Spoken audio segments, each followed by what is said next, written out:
Eu acho que a busca do conhecimento é a menor finalidade da vida. Não tem coisa melhor. Né? É melhor você estar entendendo, porque você não vai sofrer como um bichinho. Sofre com a dignidade do ser humano, você sabe o que está acontecendo. Entendeu? O que nós estudamos não é filosofia. O que nós estudamos é um negócio que chama realidade. Então, esse curso meu, ele foi concebido, não só o meu curso, mas tudo que eu estou fazendo, é concebido em vista de responder ao seguinte problema. Supondo-se que eu quisesse adquirir um conhecimento da história, da cultura, da filosofia, da religião, que respondesse àquela famosa exigência do Leopold von Ranke. Eu quero conhecer as coisas como efetivamente se passaram. Pouco importando se eu vou poder usar isto numa profissão acadêmica, ou se ao contrário, isso só vai me transformar num sujeito esquisito que ninguém compreende. Se você tem a coragem para isso, fala, bom, você pode chegar ao conhecimento da realidade, pode chegar ao conhecimento objetivo, porém, note bem, quanto mais coisa você conhece, isso significa que você conhece coisas que os outros não conhecem. De cara, né? Saber mais é saber o que os outros não sabem. Quanto mais você sabe, menos você será compreendido por aqueles que não sabem. Se você quer pagar esse preço, se você acha que o conhecimento vale isso, eu acho que vale, eu dediquei a isso a minha vida e não estou nem um pouco arrependido, estou achando ótimo. Mas eu tive que aprender, por exemplo, ao longo do tempo, a não esperar ser compreendido pelos ignorantes. Não tem como compreender. Tá certo? Então essa é uma primeira coisa. Segundo, se você quer isto, vamos dizer, para você ser efetivamente um estudioso sério, e não necessariamente para ser tido como tal pelos ignorantes que posam de estudiosos, tá certo? Então você vai ter que seguir, vamos dizer, uma série de práticas e de protocolos de aprendizado que lhe permitirão chegar onde você quer. Tá certo? E foi isso que eu fiz a minha vida inteira e é o que eu gostaria de ensinar os outros a fazer. Tá, né? Então, eu quando coloco um problema na minha cabeça, eu quero a resposta efetiva. Eu sempre penso, essa frase do Ranke não me sai da cabeça. Quer dizer, eu quero conhecer as coisas como efetivamente se passaram. Eu acredito que a inteligência humana é capaz de fazer isso. Porém, as coisas como efetivamente se passaram não são necessariamente como as pessoas gostam de imaginar que elas se passaram.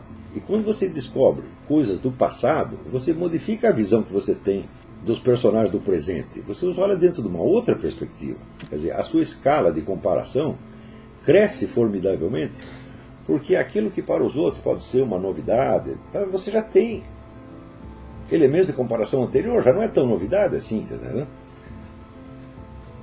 Muitas coisas, vamos dizer, nas quais eles depositam, a maior parte das pessoas depositam grandes esperanças, você já vai saber de antemão que não vão dar certo, porque você já tem a experiência histórica acumulada. E também pode acontecer, vamos dizer, o pior de tudo, que quando você tiver compreendido uma série de processos, tiver adquirido uma cultura filosófica, histórica, né, monumental, né, as pessoas não queiram saber qual é a sua opinião. Elas preferem se ater, vamos dizer, aos seus preconceitos, às suas ideias. Isso de fato acontece. Tá certo? Então, aí você vai ficar, né, numa situação um pouco esquisita. Né? Eu me lembro que uma vez eu vi uma senhora na rua, ela tinha caído no chão e ela estava se debatendo e tendo uma crise histérica, né?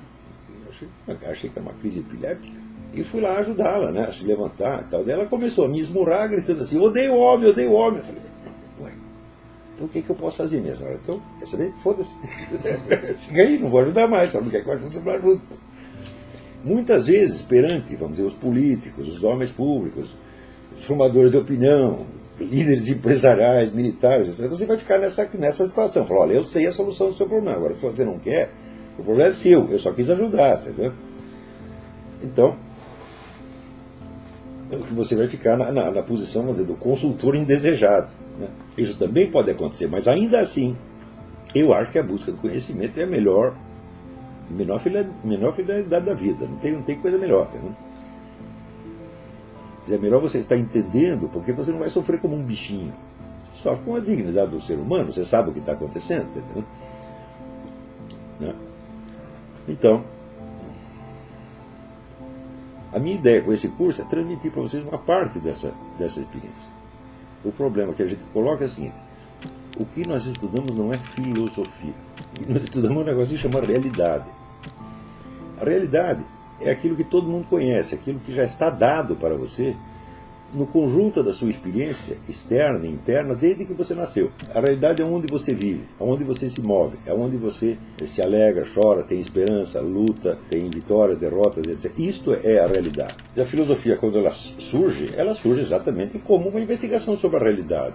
Não surge como uma disciplina acadêmica, onde você tem que cumprir certos ritos para você ser aceito, vamos dizer, numa determinada comunidade profissional. Comparado, vamos dizer, com a filosofia como estudo da realidade, essa filosofia no sentido profissional é apenas, é claro, é uma brincadeira de criança. É uma coisa que a gente não pode levar a sério nem por um minuto. Entendeu? E nós devemos nos manter à distância dela. Você vê que a ideia mesmo, vamos dizer, de tornar-se um filósofo é fazer aquilo que Sócrates, Platão e Aristóteles faziam. Você pode discutir muito sobre o conceito de filosofia, o que é filosofia, o que não é, mas isso aí também é apenas uma especulação. Nós vamos partir de um fato, um dado histórico. O dado histórico é que nós usamos esta palavra filósofo, tá certo? Porque teve 3 fulanos chamados Sócrates, Platão e Aristóteles que começaram a fazer isso. Então o nosso objetivo, em primeiro lugar, é fazer aquilo que eles faziam. Eles dedicaram a mesma coisa que eles faziam. Tá certo? E o que eles faziam era exatamente uma especulação sobre a natureza, fundamentos e estrutura da realidade, de modo a permitir que a existência humana transcorresse de uma maneira, vamos dizer, iluminada e esclarecida. Quer dizer, você criar uma certa zona de claridade, né, no meio da confusão e obscuridade da existência humana em geral. Não há a menor possibilidade de você duvidar que era isso que eles faziam. Por quê? Porque eles dizem que é isso que estão fazendo. E quando você vai ver a prática deles, é exatamente isso. Né? Tá certo? Nos 3 casos, eles veem a filosofia, vamos dizer, como uma busca da sabedoria. A sabedoria consiste exatamente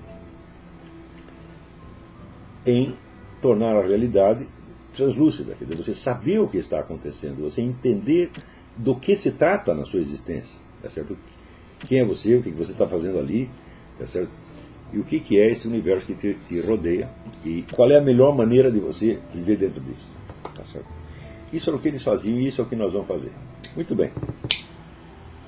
Como o ponto de partida deste curso é a constatação ou descoberta daquele estado de coisas que eu estava descrevendo no começo da aula,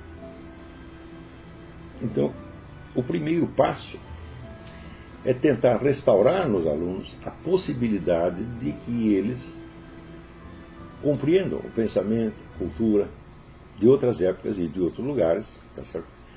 Não desde o ponto de vista acadêmico de hoje, tá certo? Mas desde um ponto de vista filosoficamente válido, tá certo? Então, você não terá acesso nenhum a nenhuma filosofia de outras épocas se você fizer questão de encará-la apenas desde o ponto de vista da cultura atual. Existem muitos aspectos da filosofia de Platão, Aristóteles, Sócrates, sem falar de outras culturas mais de acesso mais difícil, que não tem lugar, não cabem dentro da cultura contemporânea, porque você não pode compreendê-los desde um horizonte de realidade determinado pela tecnologia.